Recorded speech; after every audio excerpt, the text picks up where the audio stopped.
Hi hello welcome back to my Facebook and YouTube channel. আজকে তোমাদের সামনে নিয়ে এলাম এক শর্ট ট্রিক্সের মধ্যে ভয়েস চেঞ্জ। ছোট বাচ্চাদের জন্য ক্লাস 5 এবং 6-এর জন্য একটা ভয়েস চেঞ্জ নিয়ে এসেছি আমি। দেখো, ভালো করে ফলো করো। ভয়েস চেঞ্জ করার আগে আমরা কিছু কিছু নিয়ম আমরা একটু জেনে রাখবো, যেটা হলো ভার। প্রথমে আমরা শিখবো কয়েকটা ভার শিখবো আমরা। ভার্ব মানে হলো ক্রিয়াপদ, আর একটা শিখবো আমরা সাবজেক্ট। সাবজেক্ট মিন্স কর্তা। বাক্যের যে কাজটি কমপ্লিট করে তাকে বলা হয় সাবজেক্ট। এবং আরেকটা দেখবো অবজেক্ট। অবজেক্ট অর্থাৎ কর্ম। তাহলে ভার্ব হলো ক্রিয়া, সাবজেক্ট মিন্স কর্তা, অবজেক্ট মিন্স কর্ম। আচ্ছা দেখো, এই তিনটে টপিকস ভয়েস চেঞ্জের ক্ষেত্রে খুবই গুরুত্বপূর্ণ, তাই ভার্ব নিয়ে তোমাদেরকে একটু বেশি ভাবতে হবে। ভয়েস চেঞ্জ মানে হচ্ছে ভার্বের খেলা। এই ভার্বের তিনটি রূপ আছে। একটা V1, একটা V2, একটা V3। তোমাদেরকে সব সময় জানতে হবে V3 ফর্মটা কেমন। আমি জাস্ট একটা উদাহরণ দিয়ে বলি। ডু মানে করা, পাস্ট পার্টিসিপল হবে ডিড, পাস্ট ফর্ম হবে ডিড, পাস্ট পার্টিসিপল হবে ডান। আচ্ছা, আমরা ইউজ করব ডানটাকে, সে যেই রকম রূপে থাকুক না কেন আমরা ডানটা ইউজ করব। তাহলে V3 ভয়েস চেঞ্জ মানে হলো V3, কিচ্ছু না ভয়েস চেঞ্জের মধ্যে। নেক্সট আমরা একটা ভাব লিখি, গো মিন্স যাওয়া। গো ওয়েন্ট, ফার্স্ট পার্টিসিপল হবে গন, তাহলে গো ওয়েন্ট গন। আমরা একটা লিখি সি মানে দেখা, সি মানে বাংলায় হলো দেখা। স সিন।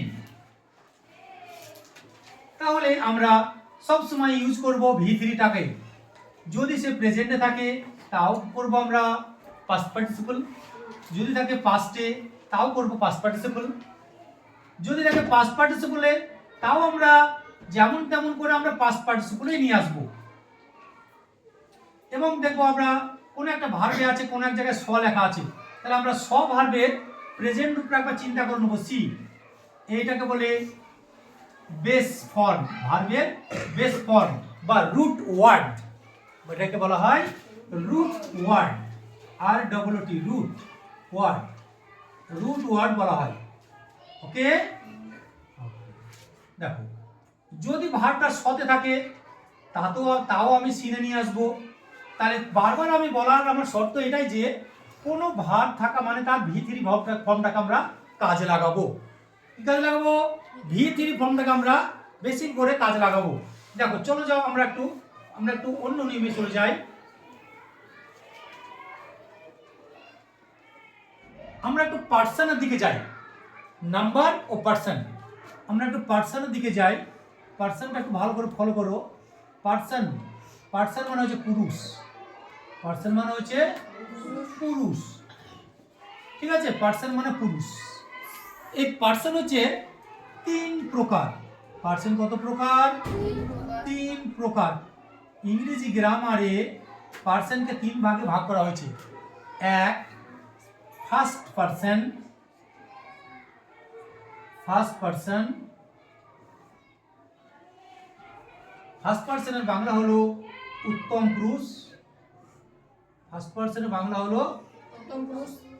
পুরুষ। 2 নাম্বার সেকেন্ড পার্সন মধ্যম পুরুষ। সেকেন্ড পার্সন মনে হচ্ছে মধ্যম পুরুষ। আর 3 নম্বর হচ্ছে থার্ড পারসন। থার্ড পারসন মানে প্রথম পুরুষ। থার্ড পারসন মানে হলো প্রথম পুরুষ। আচ্ছা, ইংরেজি গ্রামারে এই তিনটের কাজ খুবই গুরুত্বপূর্ণ। তোমাদেরকে প্রতি মুহূর্তে এটা কাজ লাগবে। এটা তোমরা যখন টেন্স করবে তখন এই পার্সন করবে, যখন তোমরা ন্যারেশন চেঞ্জ করতে যাবে তবুও পার্সন কাজ লাগবে, ভয়েস চেঞ্জ করতে যাবে তবুও কাজ লাগবে। তার জন্য আমি পার্সনটা একটু বুঝিয়ে দিচ্ছি। দেখো, ফার্স্ট পার্সন পৃথিবীতে কারা কারা? ফার্স্ট পার্সন পৃথিবীতে আই আর উই। আই আর উই, এই দুটো পৃথিবীতে ফার্স্ট পার্সন। আমি এবং আমরা। আই মানে আমি, উই মানে আমরা, এই দুটো ওয়ার্ড আছে ফার্স্ট পার্সন। সেকেন্ড পার্সন কি আছে? ইউ। এই ইউ ইউ ইউ মানে দেখো তুমি, তোমরা, তুমি, তোমরা। আর বাদ বাকি পৃথিবীতে যা আছে সব থার্ড পার্সন। তাহলে এই চারটে ওয়ার্ডকে তোমরা বাদ দিয়ে দিবা। এই চারটে ওয়ার্ড, এইটাকে। আর একটা ওয়ার্ড আছে, সে হলো দে। এই দেটা কিন্তু থার্ড পার্সনের মধ্যে পড়ে, কিন্তু এটা হচ্ছে প্লুরাল নাম্বার। এটা হচ্ছে প্লুরাল নাম্বার। আর এগুলো সব কি বলতো? এগুলো সিঙ্গুলার, এটা প্লুরাল, এটা সিঙ্গুলার, এটা প্লুরাল। আর দেটাও কিন্তু থার্ড পার্সনের মধ্যে পড়ছে। ঠিক আছে? তাহলে বলো, আমি একটা বললাম যে করিম বাবু কোন person? First person, second person, third person? Third person. কেন? দেখো, আই, উই, ইউ, ইউ আর দের মধ্যে এই চারটে এগুলোর মধ্যে পড়ছে না, তাই না? আমি বললাম এ গোট, বলো এ গোট পড়ছে নাকি? বলো পড়ছে। তাহলে এ গোট একটা ছাগল, তাহলে এটা কোন পার্সন? Third person. আমি বললাম মিস্টার রয়, বলো মিস্টার রয় এর মধ্যে আছে না, তাহলে ওটা কি হবে? Third person. আমি বললাম the girl is dancing, the girl is dancing on the stage, the girl is dancing on the stage। বলো এখানে the girlটা কোন পার্সন? আচ্ছা, আমি, আমরা, তুমি, তোমরা, তাহারার মধ্যে পড়ছে না। তাহলে এই পাঁচটা ওয়ার্ড বাদ দিয়ে বাদ বাকি পৃথিবীতে যা আছে সব কি হবে? থার্ড পার্সন হবে। কি হবে? Third person. আর এই থার্ড পার্সনের ক্ষেত্রে, থার্ড পার্সনের ক্ষেত্রে হবে কি হবে? টেন্সের ক্ষেত্রে এস অথবা ইএস যুক্ত হবে। তাহলে আমরা পার্সনটা একটু শিখলাম, দেখো কত ইজি ভাবে, তাই না? আমি, আমরা ফার্স্ট পার্সন, তুমি, তোমরা সেকেন্ড পার্সন, আর বাদ বাকি পৃথিবীতে যা আছে সব কি? থার্ড পার্সন, তাই না? এইগুলো বাদ দিয়ে ধরো আমি বললাম দা সান, আমি লিখলাম দা সান। বলো তো এটা কোন পার্সন হবে? বলো আমি, আমরা, তুমি, তোমরার মধ্যে পড়ছে না, পড়ছে না। আমি লিখলাম, শুধু লিখলাম কাউ, কোন person? Third person. Third person. আচ্ছা, এইবার আমি চলে যাব ভয়েস চেঞ্জের মূল টপিকসে চলে যাব। ভয়েস চেঞ্জ করতে গেলে তোমাদেরকে সাবজেক্ট, অবজেক্ট, ভার্ব তিনটা আমি বলেছি আগে শিখতে হবে। প্রথম ক্ষেত্রে এক নম্বর হচ্ছে, আমি দেখব যে এক নম্বর নিয়মে রুল 1, এটা হচ্ছে রুল 1 এ তোমরা ফেলে দেবে। এটাকে রুল 1, অবজেক্ট, শর্টকাটে আমি করছি, অবজেক্ট সাবজেক্ট হয়ে যাবে, অবজেক্ট সাবজেক্ট হবে। আমি ছোট করে লিখি, দেখো রুল 2, রুল 2, রুল 2, বিভার, বিভার কি বসবে? am, is, are, was, where বসবে, তাই না? 3 নম্বর রুল 3, রুল 3 নাম্বার হচ্ছে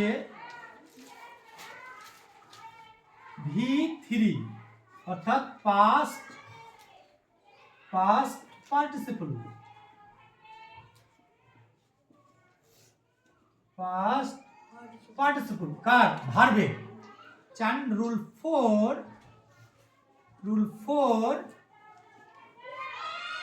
একটা কি বসবে বাই, একটা প্রিপজিশন বসবে, একটা বাই প্রিপজিশন বসবে। রুল 5 এ যাব আমরা। দেখো অবজেক্ট সাবজেক্ট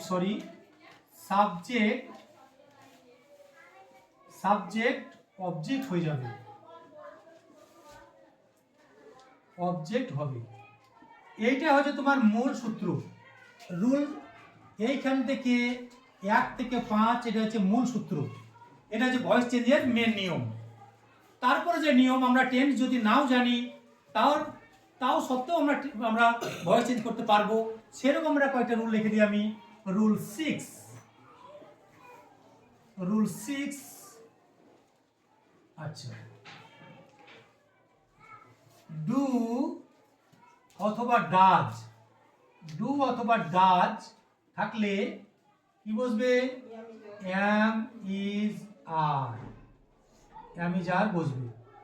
ডু অথবা ডাজ থাকলে এম ইজ আর বসবে। রুল 7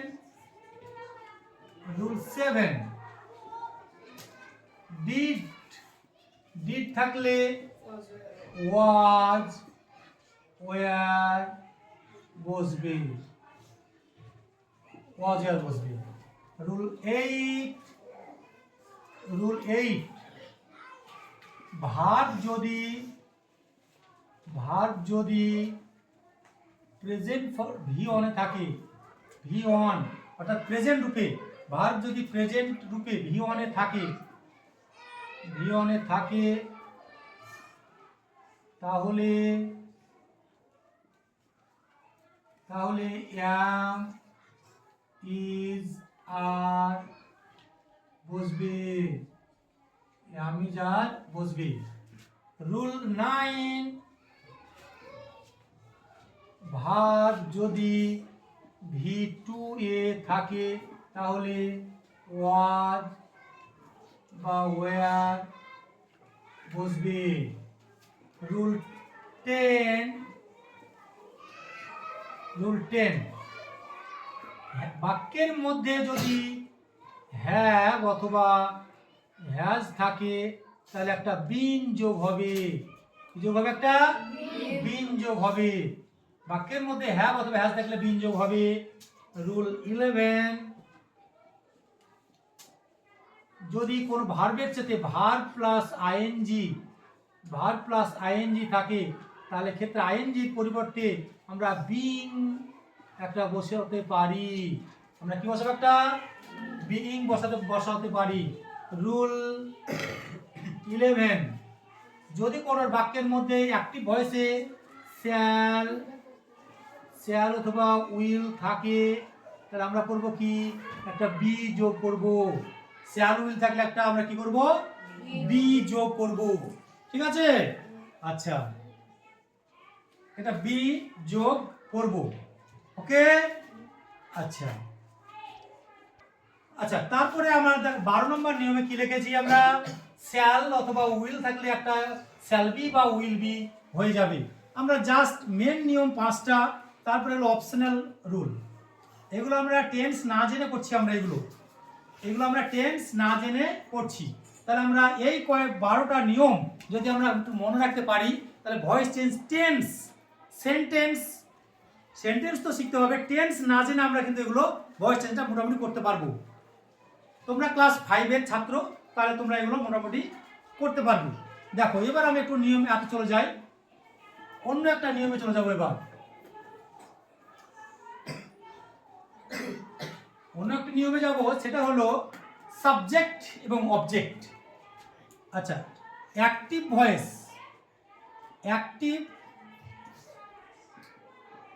অ্যাক্টিভ এবং প্যাসিভ। দেখো অ্যাক্টিভ ভয়েসে যদি আই থাকে, প্যাসিভ ভয়েসে কি হবে? মি হবে। গুড। অ্যাক্টিভ ভয়েসে আই থাকলে প্যাসিভ ভয়েসে কি হবে? মি হবে। ঠিক আছে? অ্যাক্টিভ ভয়েসে যদি উই থাকে, প্যাসিভ ভয়েসে আস হবে। গুড। অ্যাক্টিভ ভয়েসে যদি ইউ থাকে, তাহলে প্যাসিভ ভয়েসে ইউ হবে। বাহ, ইউ। দেখো, অ্যাক্টিভ ভয়েসে যদি হি থাকে, তাহলে প্যাসিভ করতে গেলে আমরা কি করব? হিম করব। অ্যাক্টিভ ভয়েসে যদি দে থাকে, প্যাসিভ ভয়েসে করব দেম। কি করব? দেম। অ্যাক্টিভ ভয়েসে যদি সি থাকে, সি মানে মেয়ে ছেলে, তাহলে করব আমরা হার করব। ঠিক আছে? আচ্ছা, মোটামুটি এইগুলো 5 এর ক্ষেত্রে জানলে যথেষ্ট। এগুলো 5 এর ক্ষেত্রে জানাটাই যথেষ্ট। আর আমরা এর চেয়ে বেশি উঁচু ক্লাসে গিয়ে করব, সে 6 7 এ গিয়ে আমরা করব। দেখো, তাহলে আমরা অ্যাক্টিভ ভয়েসে প্রশ্নতে যদি আই থাকে, তাহলে আমরা কি করব বলো তো? উই থাকলে ইউ থাকলে হি থাকলে দে থাকলে সি থাকলে। ওকে, এবার আমরা একটু মুছে দিই এটা। এবার আমরা চলে যাবো active to passive. Active to passive. আচ্ছা, অ্যাক্টিভ থেকে প্যাসিভ তোমার দেওয়া আছে, অ্যাক্টিভ ভয়েসে একটা প্রশ্ন দেওয়া আছে যে আই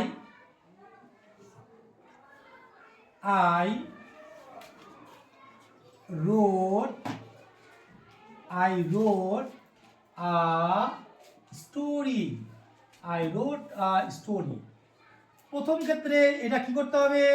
আমাকে সাবজেক্ট চিনতে হবে, তাই না? প্রথমে কি চিনতে হবে? এই বাক্যটি কার দ্বারা সম্পন্ন হয়েছে? আমি একটি গল্প লিখেছিলাম। আমি একটি গল্প লিখেছিলাম। তাহলে এই গল্প লেখা কাজটা কে করছে? এই সাবজেক্ট। তাহলে আইটাই কি? সাবজেক্ট। আচ্ছা, অবজেক্ট কে বলো তো? এই স্টোরিটা কি? অবজেক্ট। এই স্টোরিটা হচ্ছে অবজেক্ট। মেন ভার্ব কে? রোট। আচ্ছা, রোটটা কোন ফর্মে আছে ভার্বের? Very good. রোটটা আছে কোন ফর্মে? হ্যাঁ, আর প্রেজেন্ট ফর্মে কি হবে ওটা? রাইট। তাহলে ফার্স্ট পার্টিসিপলে কি হবে? রিটেন। Good response. আচ্ছা, তাহলে আমি প্রথমে কাজ কি করব? 1 নম্বর নিয়ম বলেছিলাম কি? অ্যাক্টিভ ভয়েসের অবজেক্টটাকে প্রথমে নিয়ে চলে আসবো সাবজেক্টের জায়গায়। তাহলে কি হবে? A story. যদি ভার্বটা পাস্ট রূপে থাকে, তাহলে কি বসাতে বলেছিলাম? ওয়াজ বা ওয়্যার। যখন দেখবে ভার্বটা পাস্ট ফর্মে আছে, তাহলে অবজেক্ট বসিয়ে তারপরে ওয়াজ অথবা ওয়্যার ব্যবহার করবা। ঠিক আছে? আচ্ছা, তাহলে এই স্টোরিতে ওয়াজ হবে না ওয়্যার হবে? ওয়াজ হবে, কারণ সিঙ্গুলার নাম্বার না। যদি প্লুরাল হতো তাহলে কি করতাম? ওয়্যার বসাতাম। তাহলে স্টোরি ওয়াজ। আচ্ছা, এই ভার্বটাকে পাস্ট পার্টিসিপল করো তো। গুড। রিটেন। WRITTEN। রিটেন দিয়ে আমি একটা কি বসাবো? Preposition by. এবার সাবজেক্টটা হয়ে যাবে অবজেক্ট। তাহলে বলো আই এর সাব অবজেক্ট কি? মি। আই এর অবজেক্ট হলো মি। ওকে, তাহলে আমার প্রথম নিয়মে এই স্টোরিটাকে নিয়ে চলে এলাম। 1 নম্বর নিয়ম। 2 নম্বরে এটা বসালাম ওয়াজ ওয়্যার। 3 নম্বরে পাস্ট পার্টিসিপল করলাম, একটা বাই বসালাম, একটা মি বসালাম আইয়ের পরিবর্তে। এটাই ভয়েস চেঞ্জের মূল নিয়ম। এটা এছাড়া আর কিছু নাই। তোমরা দেখো এবার আর একটা নিয়ম দেখো। তোমাদেরকে আমি এটা করছি অ্যাসার্টিভ সেন্টেন্সে, কিন্তু কিসে করছি বলো তো? এটা অ্যাসার্টিভ সেন্টেন্স। এটা করছি আমরা অ্যাসার্টিভ সেন্টেন্স। অ্যাসার্টিভ সেন্টেন্স অর্থাৎ বিবৃতিমূলক বাক্য, অর্থাৎ সাধারণ বাক্যের আমি ভয়েস চেঞ্জটা করছি। এটা তোমাদের জানতে হবে। টেন্স আমি ছেড়ে দিলাম, কিন্তু এটা অ্যাসার্টিভ সেন্টেন্সের আওতায় পড়ে এটা। এবার দেখো, we play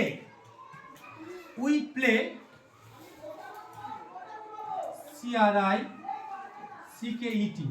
we play cricket. এখন নর্মাল একটা ভয়েস চেঞ্জ দিয়েছি। দেখো, সাবজেক্ট হচ্ছে উই, মেন ভার্বটাকে গো প্লে, ক্রিকেটটাকে অবজেক্ট, তাই না? তাহলে প্রথমে কাকে নিয়ে আসবো? অবজেক্টটাকে নিয়ে এসো। তাহলে কি বসবে প্রথমে? গুড। CRICKET, cricket. বলো প্লে ভার্বটা প্রেজেন্টে আছে না পাস্টে আছে না পাস্ট পার্টিসিপল আছে? তাহলে প্রেজেন্টে দেখলাম কি বলেছি? am is are। তাহলে কি বসাবো এখানে ক্রিকেটের পর? is। গুড। যেটা কি বসাবো প্লে ভার্বের past participle? played। PLAYED, played. তারপর কি বসাবো একটা? বাই। কি বসাবো একটা? বাই। বলো উই থাকলে কি হয়? আস। উই থাকলে আস। এটা কি কঠিন মনে হচ্ছে? সহজ, খুবই সহজ, খুবই সহজ। তাহলে অবজেক্টটাকে প্রথমে নিয়ে আসবো আমি, ভার্বের দিকে তাকাবো, ভার্বটা কিসের উপর আছে? প্রেজেন্টে আছে না পাস্টে আছে? যদি প্রেজেন্টে থাকে তাহলে আমি যার মধ্যে একটা বসবে, তারপরে এই ভার্বটাকে পাস্ট পার্টিসিপলে করে নিয়ে যাবো V3। আমি তোমাদেরকে বলেছিলাম বারবার V3। এই V3টা করতেই হবে। আচ্ছা আমি আরেকটা দেবো দেখি। আজকে আমি অ্যাসার্টিভ সেন্টেন্সটাই করব, ঠিক আছে? অ্যাসার্টিভ সেন্টেন্সে আমি চলে গেলাম একবার। আচ্ছা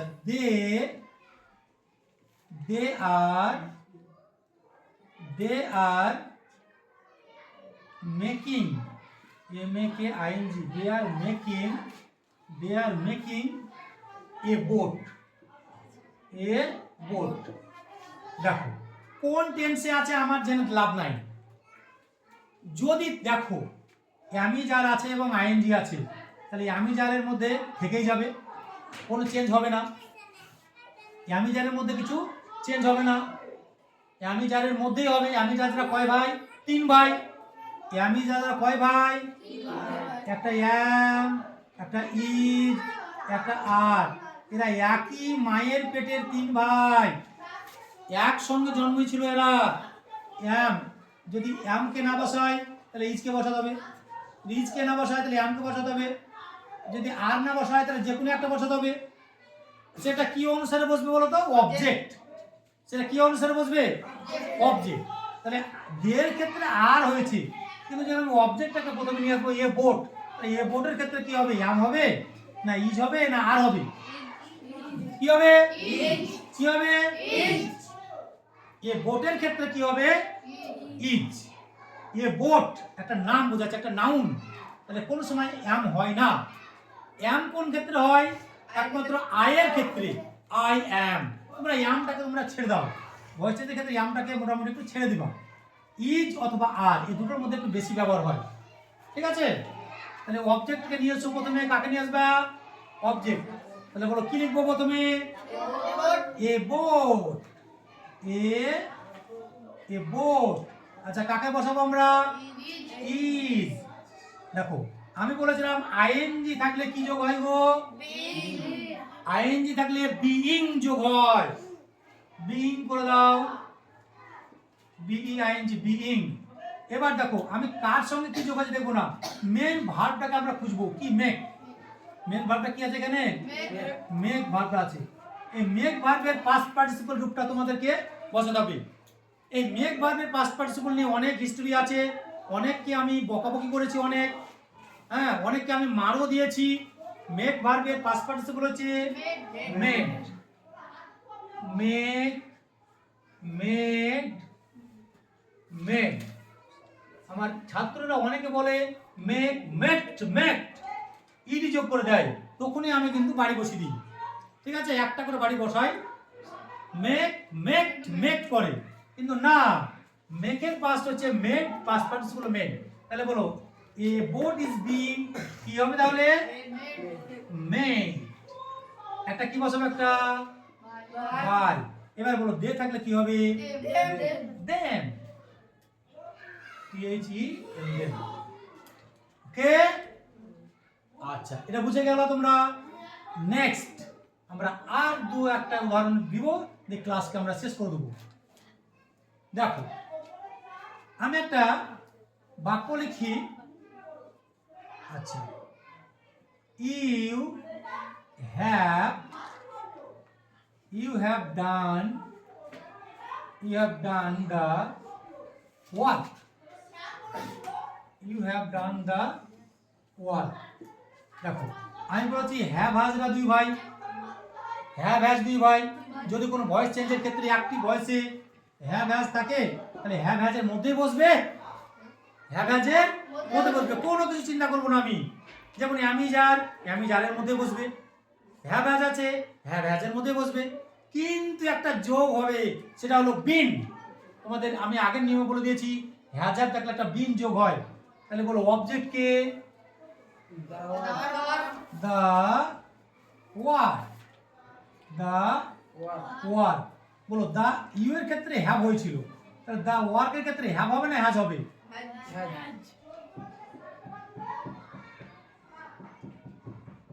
ইউ এর ক্ষেত্রে কি হয়েছিল? হ্যাভ। তাহলে দা ওয়ার্কের ক্ষেত্রে হ্যাভ হবে না, কি হবে? হ্যাভ। দিয়ে একটা কি যোগ করবো গো? বিন। এটা একটা এক্সট্রা ভাবে আমাকে যোগ করতে হচ্ছে, বিন। আচ্ছা বিন কেন যোগ করছি বলো তো? বিন ভার্বের মেন ভার্ব কি? Be. Good, very good. Be was been. Been ভার্বের মেন ভার্ব হচ্ছে বি, তাহলে বি ওয়াজ বিন। তাহলে দ্য ওয়ার্ক হ্যাজ বিন, দেখো পাস্ট পার্টিসিপল করাই আছে এখানে, ডান, তাই না? ডিও এন এ, ডান। এটা কি বসাবো? একটা বাই। বলো এখানে কি আছে? ইউ। ইউ চেঞ্জ হবে? ইউ থাকলে ইউ হবে। আচ্ছা আজ পর্যন্ত, আজ এখান থেকে আমি ক্লাস শেষ করলাম। সামনের দিন ইন্টারোগেটিভ সেন্টেন্সে আমি ভালোভাবে বুঝিয়ে দেবো। এই ভয়েস চেঞ্জ কিন্তু পানি পানি পানি জল করে দেবো তোমাদের কাছে। আমি নেক্সট ভিডিও নিয়ে চলে আসবো তোমাদের সামনে। তোমরা বেশি বেশি করে সাবস্ক্রাইব করবে এবং ফলো বটনে ক্লিক করবে যাতে সবাই ভিডিওটা দেখতে পায়। বাই।